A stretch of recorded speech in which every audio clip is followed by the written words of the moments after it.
¿Qué tal? Soy Marco Barrera Basols, coordinador de vinculación internacional del Fondo de Cultura Económica, y el día de hoy estamos reunidos con Tatiana Coll, con Francisco Ignacio Taibo, director del Fondo de Cultura Económica, y con Gastón Levín, también director, pero en nuestra subsidiaria en la Argentina. Y nos reúne el día de hoy un hecho muy importante porque se celebran ni más ni menos que los 75 años de la fundación del Fondo de Cultura Económica en la Argentina. Es la subsidiaria más antigua y pues quizá la subsidiaria que más haya aportado al catálogo mismo del propio fondo, con una larguísima historia que tiene a un gran personaje que conocemos muy bien, pero del que queremos conocer más, que es Arnaldo Orfila. Y entonces eso es lo que nos reúne el día de hoy. Y para eso estamos reunidos aquí. Yo creo que Tatiana nos va a comenzar a platicar algunas cosas que solo ella sabe de esta historia. Adelante, Tatiana. Gracias, Marco. La sé por una circunstancia personal porque casi que Arnaldo me adoptó como su hija. Él estuvo en el año 38 como corresponsal de guerra, podríamos decir, del periódico La Vanguardia argentino en la Guerra Civil Española, y eso lo hacía muy compartir mucho con mi propio padre, estuvo en la Guerra Civil Española. Entonces, mi padre murió muy joven y Arnaldo como que me adoptó como hija, y pues eso cambió muchas cosas en mi vida, definitivamente. Una de las cosas que cambió pues fue su amor por Cuba, y me lo transmitió, y éramos cómplices en el amor por Cuba y en todas las cosas de Cuba. Por eso yo había pensado empezar hoy con una frase que le escribió el Che Guevara. Le dedicó su libro, el primer tomo de una colección de muchos tomos que se editaron en Cuba a lo largo de los años de su obra revolucionaria, toda ella. Y en el primer tomo el Che le escribió: de un difusor de la guerrilla para un gran divulgador de la cultura. Y creo que esto lo define efectivamente, es decir, Arnaldo fue mucho más que un editor.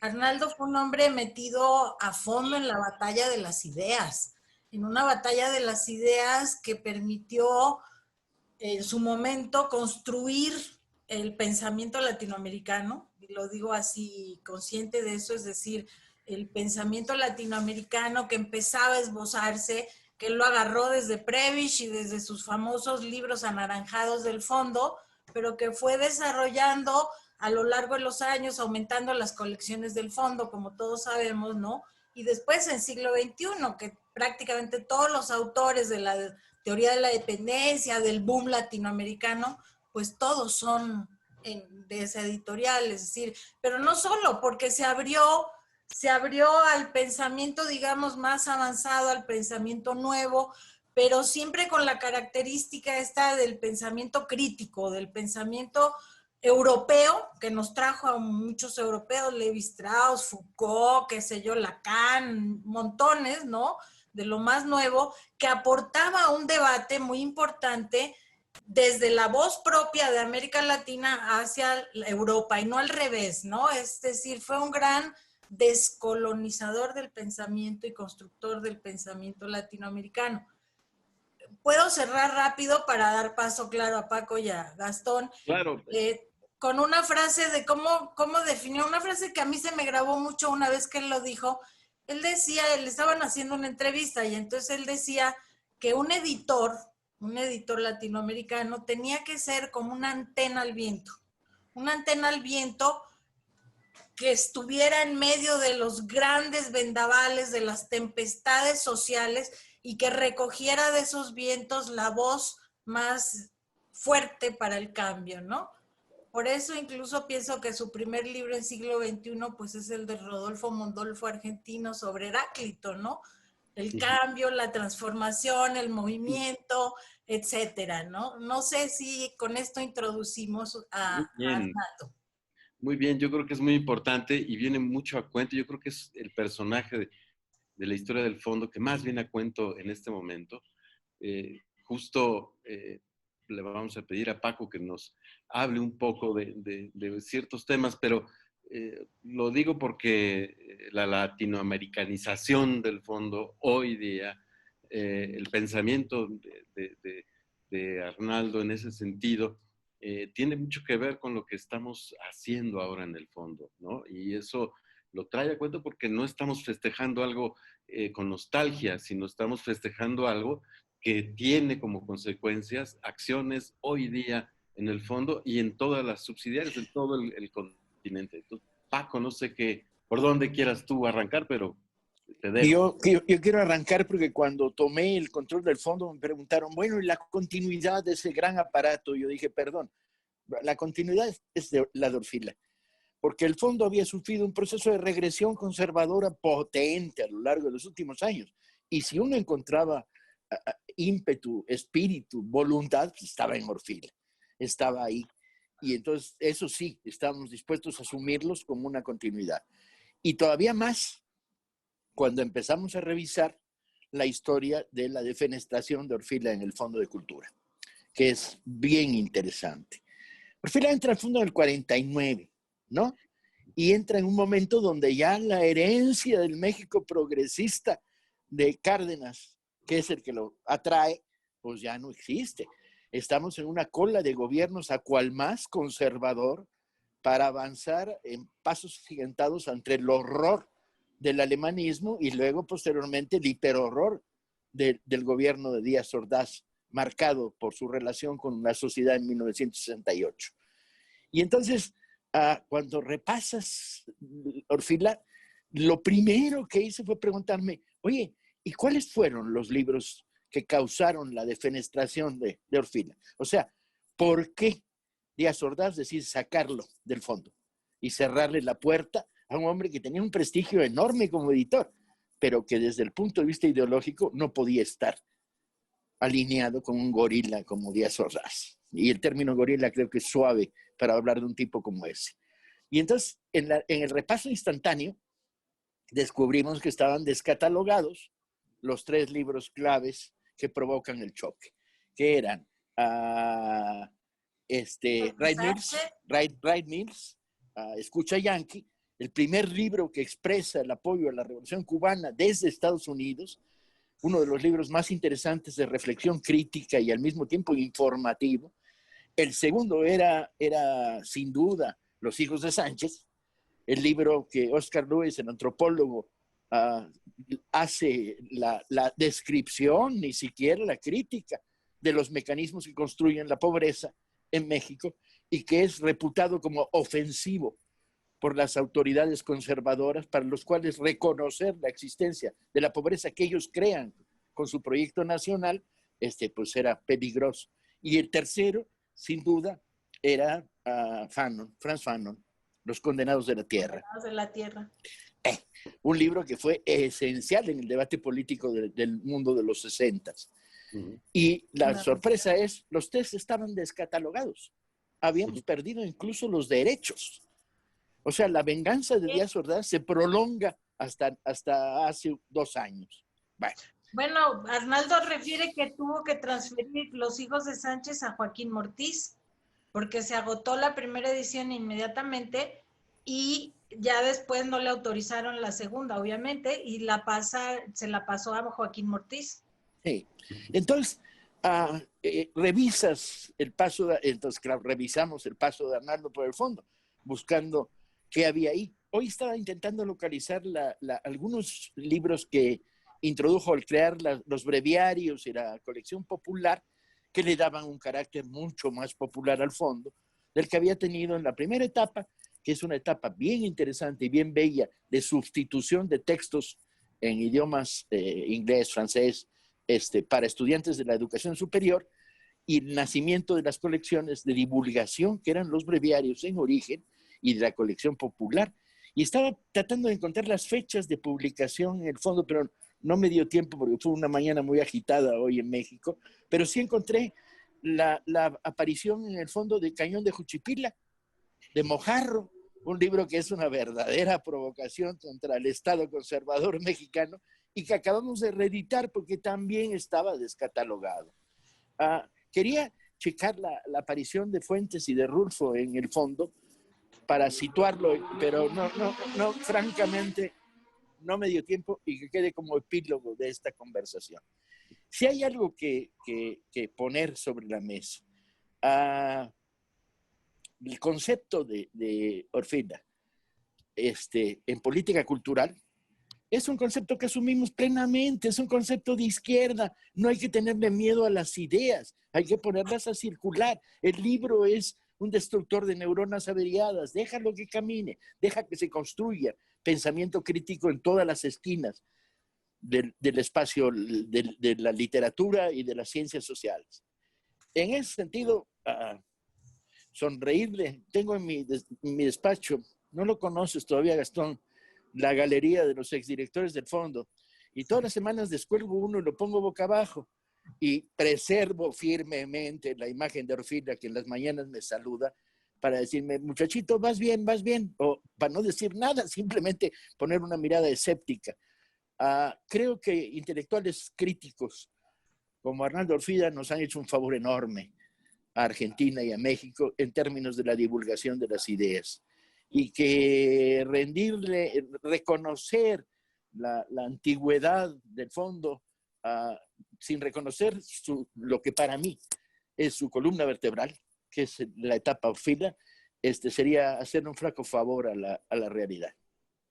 Por cierto, que tenemos que rescatar la anécdota de que Orfila le dio permiso al Che para poner su sleeping bag en la bodega del fondo, donde dormía el Che y donde pudo leer finalmente una parte, no toda, del Capital.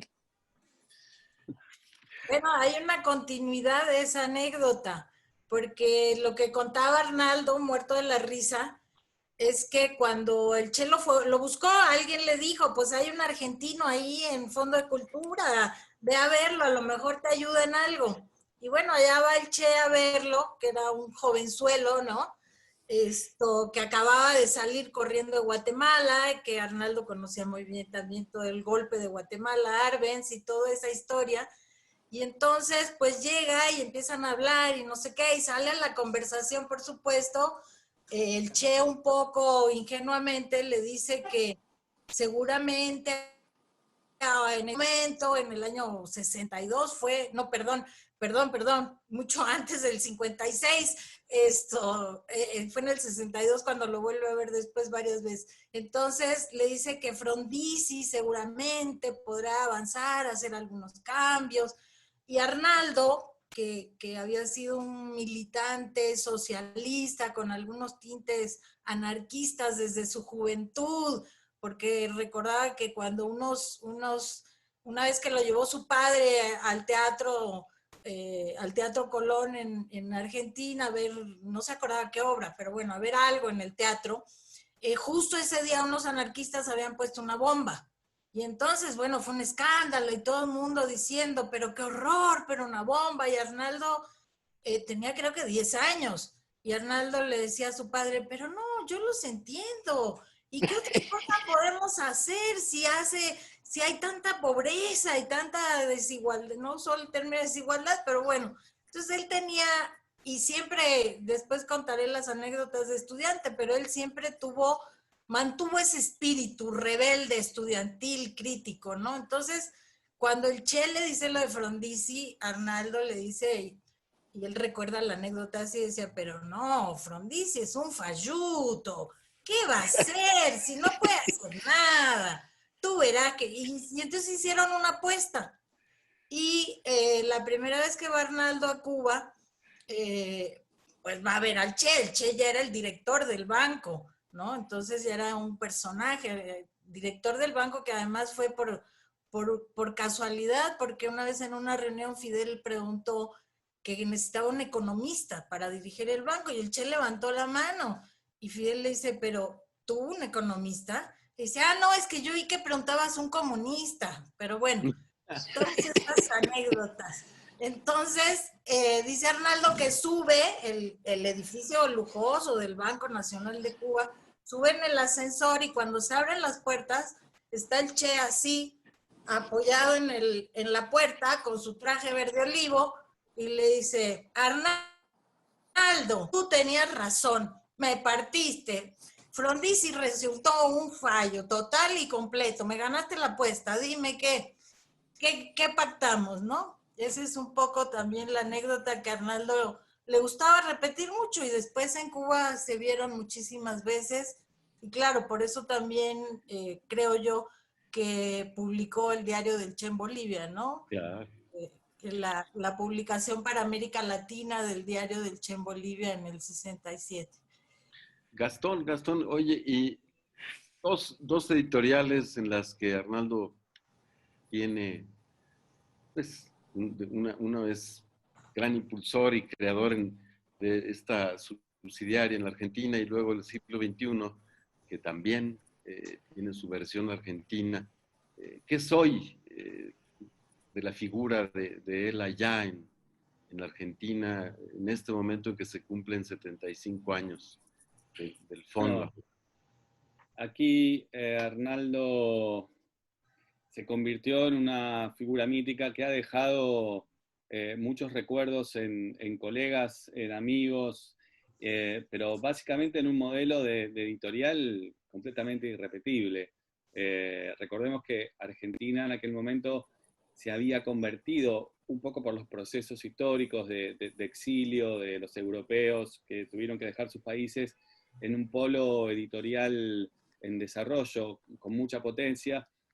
Pero la idea de Orfila en aquel momento, que fue encarnar la idea de publicar todos aquellos libros que las editoriales argentinas no publicaban, con temáticas que no se publicaban y que hasta eran consideradas elitistas o para pocos, y en aquel momento hicieron estallar el mercado, la idea de la lectura para un montón de gente, de textos a los que no se tenía acceso.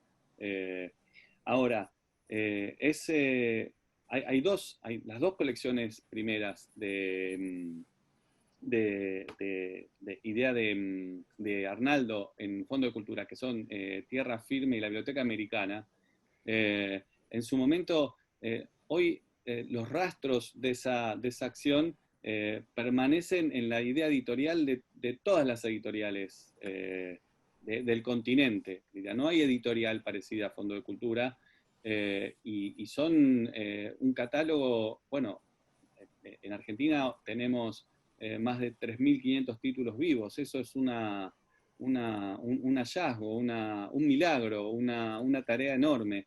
A mí me gustaría decir además que cuando Orfila vuelve a México, queda aquí a cargo de la subsidiaria argentina su primera mujer.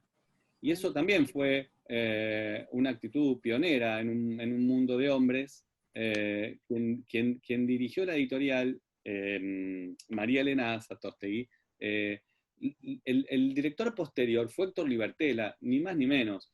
Es decir, estamos hablando de la transmisión de una idea que continúa hasta hoy, con vaivenes, con dificultades, pero no hay una editorial, la concepción de una editorial que se mantenga en el tiempo, con tanto éxito, con tantos modos de desparramar textos, como lo es Fondo de Cultura, ¿no?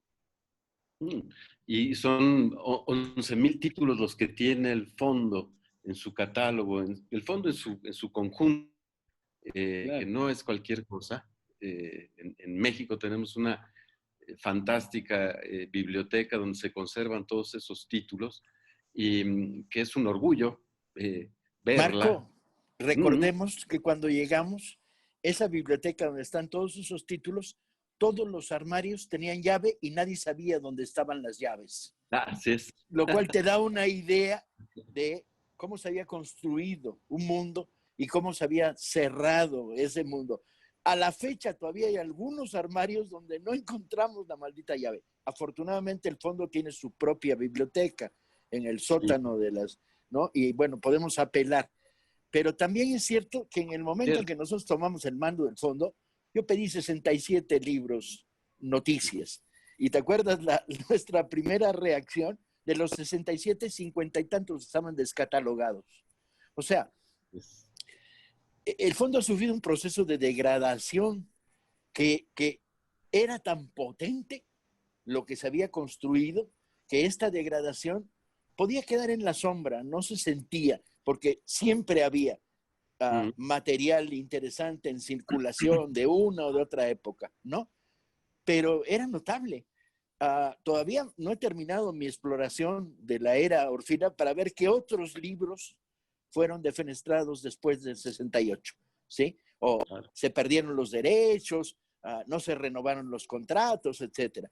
Pero, y además tenemos que mandarle de regalo a Gastón el cartel que hicimos en México, que tenemos un cartel que medía metros de alto, que decía los libros prohibidos de Orfila, ¿sí? Con el cual relanzamos estos 3 títulos, que es importante que estos 3 títulos sigan circulando. Así es. Todavía está hoy en la librería Rosario Castellanos, ahí en este... El cartelón. Sí, libro, ahí está. Mándale una copia. Te lo vamos a enviar. Claro, claro, para que se reproduzca ya y lo puedas colocar y hacer una venta en este aniversario, hacer una venta especial de esos libros, ¿no? Hay tal vez un momento importante, no sé, que me gustaría recoger, ya que es la celebración del fondo en Argentina y que, bueno, lo inaugura el Fondo Argentina Arnaldo, ¿no? Es decir, Arnaldo se vincula y yo creo que esto fue lo que le permitió consolidarse de esa forma fue el cómo se vinculó con México. Arnaldo viene como representante nombrado por el Congreso que se celebra en Córdoba y donde se decide crear la Internacional Estudiantil y además viene a México donde se va a celebrar el primer Congreso Estudiantil. Arnaldo siempre, yo creo que siempre siguió siendo estudiante en el fondo de su alma, ¿no? Y si Paco lo recuerda, en 68 todos los estudiantes, por eso sentíamos que cuando uno dice, bueno, es que está publicando lo que necesito en este momento, es exactamente lo que necesito leer, lo que necesito saber. ¿Y por qué? Porque él se formó como estudiante en las asambleas estudiantiles. Hay una anécdota muy bonita de una asamblea en La Plata, en la Universidad de La Plata.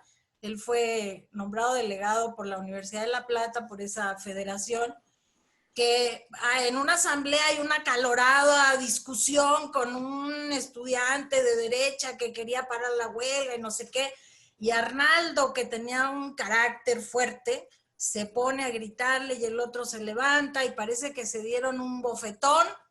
Y resulta que a los pocos días este muchacho le manda, muy diplomático, todo en una carta, diciendo que nombre a sus padrinos que se van a batir en duelo, porque ese honor solo se puede lavar en un duelo. Y entonces Arnaldo dice, pero en un duelo, ¿y yo qué voy a hacer? Y se va con su gran maestro del que siempre hablaba toda la vida, Palacios, ¿no? El primer socialista diputado de América Latina, que era también otro personaje que yo creo que influyó en Arnaldo, en esa forma que tenía con sus capas y toda esta cosa, Palacios. Y entonces Palacios le enseña cómo se va a batir en el duelo y lo pone a practicar con una espada y con una floreta y no sé cuántos, pero al final algo sucede y el otro estudiante ya se va para afuera. Pero es ese espíritu, ¿no? Entonces viene a México y dice que se vienen en un barco petrolero que tarda un mes en llegar a México. Llegan a México en septiembre, están todas las fiestas patrias de la independencia, está el gobierno de Obregón, es el año 21. Él siempre me decía, pero no tenés idea, si la Ciudad de México terminaba ahí en el Monumento a la Revolución, ya no había nada más después. Y entonces, bueno, él recuerda todos los personajes que conoce. Él dice que eran 5 desarrapados. No me aprendí los nombres, pero los tengo apuntados de los otros 5 estudiantes que vienen con él, que son seguramente en Argentina los tienen mucho más frescos que yo, que son Ripa, Dreising, Brillán y Bonchil, que vienen con los 5 argentinos, ¿sí? Entonces, dice que desembarcan en Veracruz, los reciben unos estudiantes, todos muy trajeados, ellos vienen todos sucios de haber pasado un mes en el petrolero, los traen a la Ciudad de México y los invitan a ir a unos bares y dice que pagan con monedas de oro, en fin, está alucinando. Y conoce a todos los personajes, a Cosío, por supuesto, conoce a Torri. ¿Quién lo impresiona muchísimo? Torri. Yo creo que ahí se hicieron como almas gemelas y dice que Torri era brillantísimo y era polémico y era irónico y cosas que también era Arnaldo, ¿no? Y entonces, bueno, pasa el Congreso y los montan en un tren con Ramón del Valle Inclán, con don Ramón del Valle Inclán, y hacen un recorrido por México, por Michoacán, por varios lugares. Total, él está alucinado con México, alucinado.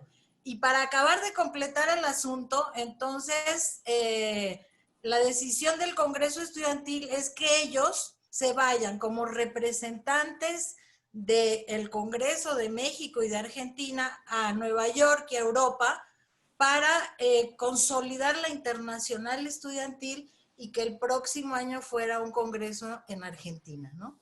Entonces, para él contaba esto siempre, siempre lo contaba, era su gran referencia. Es que en el fondo, era una internacional. Claro, claro.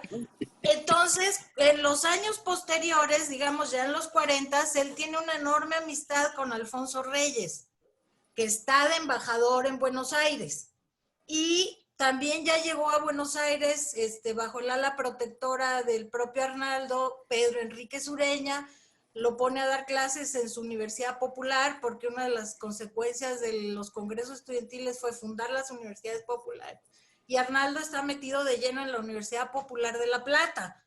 Y Pedro Enrique Sureña y Alfonso Reyes son los que le mandan decir a Cosío que no es posible que no exista un fondo de cultura argentino, que tiene que haber un fondo de cultura argentino y que quien debe dirigirlo es precisamente Arnaldo Orfila, ¿no? Entonces así se concreta la fundación del Frente. Y dice Arnaldo que el día en que ya se concretó toda la fundación coincidió en mayo del 45, cuando ya le avisan que se va a hacer, que estaba él con Chucho, él le decía a mi gran amigo Chucho Reyes Heroles, que estaba en Buenos Aires haciendo un doctorado y que era su gran amigo desde entonces, y que salen a la calle ellos a ir a tomarse algo después de recibir la noticia, y era justo el momento en que Perón estaba en el balcón de la Plaza de Mayo, que lo acaban de sacar de la cárcel y que está tomando el gobierno, ¿no? Entonces él dice, bueno, todo eso fue un momento histórico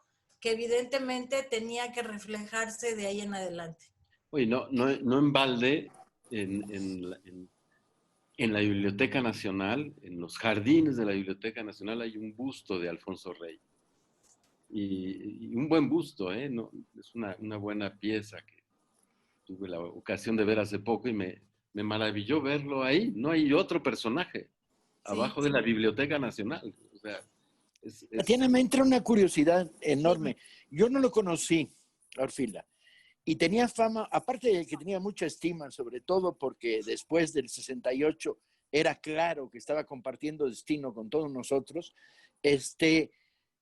tenía fama de irascible, pero todas las anécdotas que voy oyendo a lo largo, y sobre todo las que rescató Díaz Canedo hace año y medio, era que era muy simpático.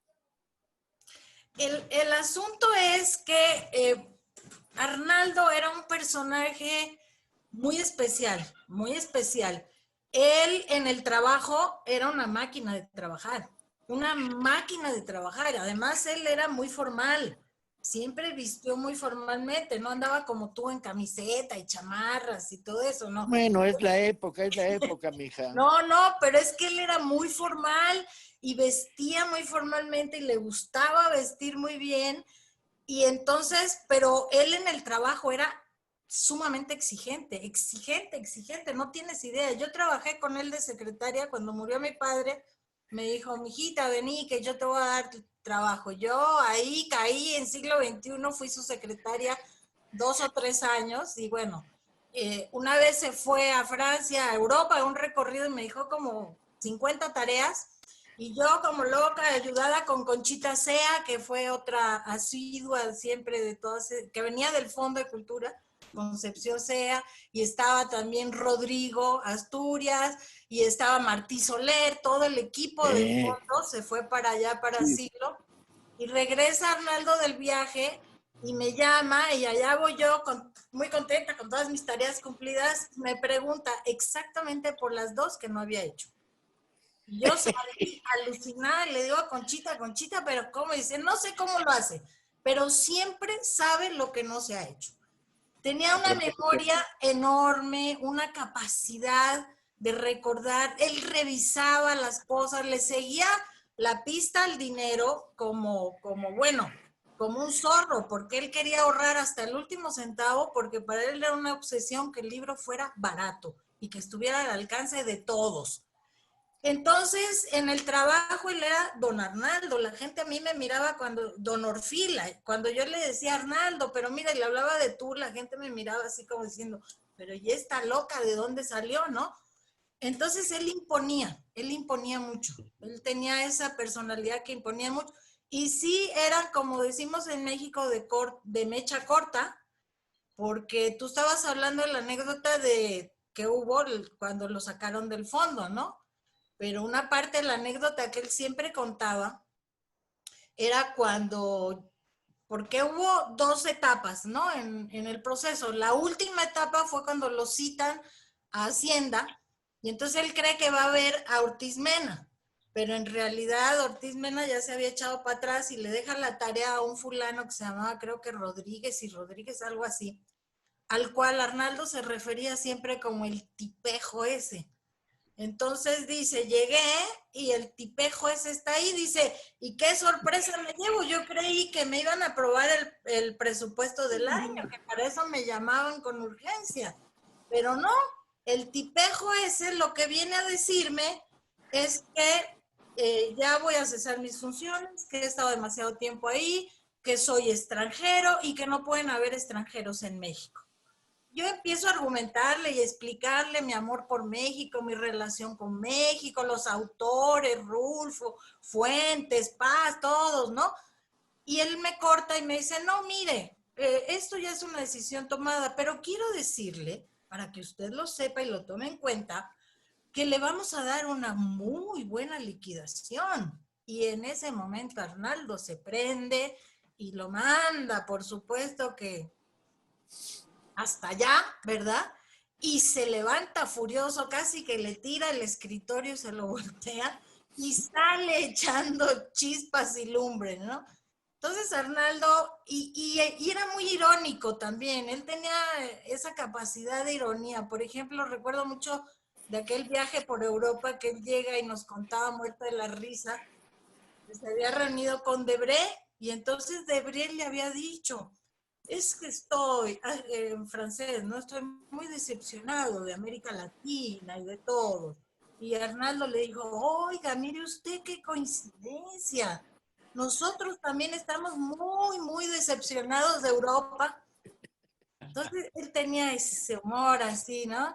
Irónico, pero sí, mucha gente decía, voy a entrar a hablar con Don Orfila, a ver qué me dice, ¿no? Era muy, muy expedito, no era, a veces no como los mexicanos que tenemos todo un formulismo y todo un pase usted y mire usted y por aquí y por allá, ¿no? No, él era más argentino, era más directo. Claro. Pero tenía una personalidad impactante, eso es evidente. Bueno, pues... perdón, Marco. Adelante, Gastón. Esto que dice Tatiana es tan así que yo me acordaba de una frase que había leído y que hoy tuve que buscar porque no sabía cómo, de su trabajo, de su profesionalidad, porque usó una palabra que a mí me llamó la atención y la tuve que buscar y la encontré, que habla así de profesionalizar a los lectores de América Latina, ¿sí? Y menciona esta palabra que es revisar su historia cambiando el lirismo por el conocimiento riguroso. Y esto me pareció en una época donde empezaba a conformarse el polo editorial en Argentina, que después retoma México creciendo, de la idea de profesionalizar a los lectores, ¿sí? Y de cambiar el lirismo por el conocimiento, trabajando mucho haciendo mejores las editoriales, haciéndolas más grandes, y a mí eso de cambiar el lirismo por el conocimiento me parece maravilloso. Ten cuidado porque la frase sale de alguien que publicó El Llano en Llamas.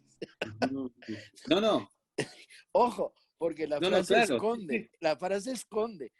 Pero es profesionalizar al lector, ¿no? Como... Eso está bien y tiene una lógica muy profunda, pero dejar el lirismo cuando tienes una editorial de espectro amplísimo, cuando al fondo hoy es la número 1 en literatura infantil y juvenil en América Latina, es una frase con jiribilla. Como todos los grandes editores que ha habido, y afortunadamente hemos tenido la suerte de que algunos pasaron por México y construyeron idea, modelo, propuesta y sobre todo espíritu crítico, ¿no? Tienden a crear máximas y la semana siguiente tienden a saltársela. Pues sí. Claro. No sé si me permitan cerrar, hay Por 1000 favor. anécdotas y algún día a lo mejor podemos ampliar más, pero siendo que el programa es para Argentina, me gustaría contar, ahora que dijiste, Paco, de cómo era Arnaldo, una anécdota que creo que solo la vivimos Loret, su segunda mujer, Loret Sejourné, y yo. Y que tiene que ver con esto de Cuba, con el latinoamericanismo y probablemente con uno de sus mejores y más íntimos amigos, Julio Cortázar, Sí. el otro gran argentino, ¿no? Que Arnaldo lo perseguía siempre para que le escribiera más libros y estaba, en fin, era su gran amigo. Resulta que en Cuba en el año 70 hay un episodio ahí con un escritor que se llama Eberto Padilla, que le dan el premio Casa de las Américas, pero en la introducción del libro que se publica en Casa de las Américas pone en unos párrafos la idea de que no coincide totalmente con los puntos de vista del autor, pero que sin embargo está la calidad del autor, que le dan el premio y que lo publican. Esto inmediatamente generó una reacción encabezada por Vargas Llosa, que desde ese momento se deslinda de Casa de las Américas, que mal que bien fue la que lo descubrió, y una serie de autores europeos y del mundo. En México, desgraciadamente, incluso firmó José Revueltas, que estaba en su época de trotskista, y después un día me dijo, no, pues es que había que evitar el estalinismo, qué sé yo. Bueno, y firman una carta condenando a Casa de las Américas, condenando a Cuba. Bueno, y Arnaldo estaba enfermo porque alguien metió el nombre de Julio Cortázar. Y entonces Arnaldo no lo podía creer y decía, no es posible, Julio, pero ¿cómo Julio? Pero no sé qué. Y de pronto un día, como a la semana, oigo un grito que me pega desde adentro del despacho y me dice, Tania, vení. Yo sabía, esto no podía ser, yo sabía, vení, tenemos que bajar con Loret. Y bajó corriendo y yo detrás de él. Y llegamos con Loret y traía la carta de Cortázar, uno de los poemas, un poema de Cortázar que se llama A la hora de los canallas, ¿sí? Es un poema a la hora de los chacales, perdón, me confundo con la otra de la hora de los, que es un libro de Fondo de Cultura también. A la hora de los chacales. Es un poema larguísimo que es como un manifiesto político donde Cortázar desnuda la dictadura argentina, por supuesto, desnuda las épocas, explica y dice por qué lo llaman afrancesado, por qué siempre lo han excluido, critica la falsa doctrina de seguridad nacional y el patrioterismo de los militares argentinos. Dice una frase que a mí se me quedó desde aquella época, les dice, y me cago en su bandera de mierda, cosas de ese tipo, pero al final entonces en un tono muy amable, muy cercano, empieza a hablar de su casa, de la Casa de las Américas, de Cuba, como su casa. Y Arnaldo lo está leyendo y a mí me emociona cada vez que lo que entonces, y está llorando a lágrima viva. Yo no sé si alguien alguna vez vio llorar a Arnaldo, ¿no? Pero en ese momento Loretti y yo emocionadas, los tres ahí, y él llorando, ¿no? Y decía, yo sabía que Julio, yo sabía que Cuba, es decir, Cuba fue, a final de cuentas, yo creo que la gran pasión de Arnaldo, porque siempre vio que Cuba podía, entendía las inmensas dificultades que implica construir un proyecto, porque él era un gran administrador, organizador, sabía lo que costaba organizar el trabajo, hacerlo, perseguirlo, etcétera. Siempre me decía eso, y en Cuba le parecía increíble que un pueblo entero fuera capaz de toda esa hazaña, ¿no? Hasta su último día prácticamente, ya estando él casi en su centenario, cada vez que me veía me decía, ¿y qué pasa en Cuba? Cuéntame, contame, ¿no? Entonces, esa es Seguía, la imagen de Arnaldo. seguía hablando en argentino, en México, después de Sí, tantos años.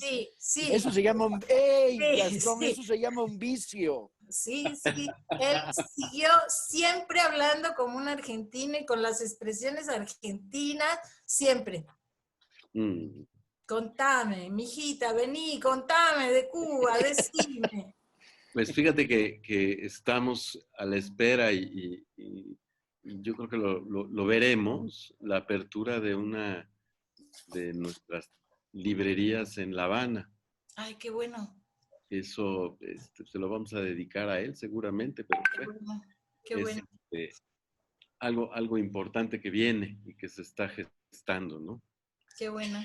No sé Yo, si Paco cerrar con no, algo. diría que la flexibilidad, defendiendo siempre el pensamiento crítico, el debate de Padilla fue un debate envenenado que se polarizó de una manera muy tonta. El libro, por cierto, es excelente, leído ahora al paso del tiempo, y que genera el debate sobre los intelectuales y la revolución, y que rompe la idea maniquea de que tienes que estar alineado políticamente con el régimen para poder producir. El hecho es que terminaría publicando a Debré cuando publica en 21 las conversaciones con Salvador Allende, si no me equivoco. Vamos a explorar más el paso de Orfila por el fondo. Seguro que hay algunos tesoros enterrados que en un catálogo como el que tenemos cuesta trabajo irlos descubriendo. Pero vamos a explorarlo más, y en la medida en que lo exploremos vamos a compartirlos con los descubrimientos con nuestra filial argentina. Y sirva esto, obviamente, en lo que intentamos, como un homenaje al que reconocemos como nuestro padre intelectual en el Fondo de Cultura en tiempos como estos. ¿Algo más, Gastón? Sí, que todos se enteren que estamos trabajando mucho en Argentina para recuperar el músculo de la editorial, de crecer, de estabilizarnos, de recuperar y poner en valor el edificio Arnaldo Olfina Reynal aquí en Buenos Aires, que vamos a reinaugurar con un remozado, con la librería a pleno, con el Centro Cultural funcionando, y que estamos esperando que esta pandemia nos permita iniciar todo ese proceso, que estamos seguros que le va a dar justicia a esa historia. Estos son los 75 años de historia, de una historia que comenzó él, Arnaldo Orfila Reynal, y que al que hoy celebramos, ¿no? Muchas gracias, Tatiana, muchas gracias. A ustedes, muchas gracias. A todos, Tatiana, qué gusto saludarte. Paco, Igual. que estén bien. Igual. Estamos Un en abrazo contacto. a todos.